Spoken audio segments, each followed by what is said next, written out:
زمونږ مېلمستیا او کنه خلاله دې مې دله نن ډوډۍ کړې ده اخلي پخلي مې ټول وکړ هر څه مې دله تیار کړل اوس درپسې راغلي وو هغه هلکانو چې دا کیسې شو هغوی خو هغوی څه چل شوی شیرازي هېڅ چل نه دی شوی ماماجي خو سټرایک هنګر سټرایک دا څه وایي ډورانیه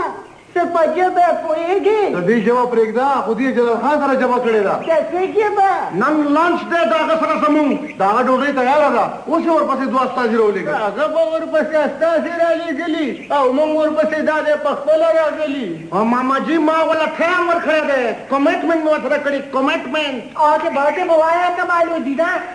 دا دوه سپین ږیري په غټه تنه تا پسې راغلي دي هلته ډوډۍ تیاره ده دا د جلال خان په خبره راغی وعلیکم سلام به درته بیا ووایم خو اول دا ووایه تا چې ډوډۍ کوله نو د چا نه چې تپوس کړی وای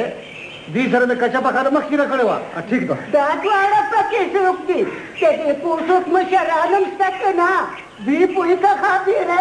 دوی څوک دي څه چې زه وایم هغه به کېږي اول حق زما د لالاګانو دی او بیا د نورو بس ځای چې ځو چاچی زما کمیټمنټ او زما انتظامات څه خو به غرق شم ستا هغه به بیا شي ته لا ماشومې موږ بیا ښار ته روان یو ځکه چې سوره ده شو نو زما نه به یم پوه نه دی اخر زم د دې کلي پوښتنې نه خبره دې به مونږ سره ځي بېرته ما سره ځي زما د عزت سوال دی ظالمانو listen to me لندن کې خو داسې نه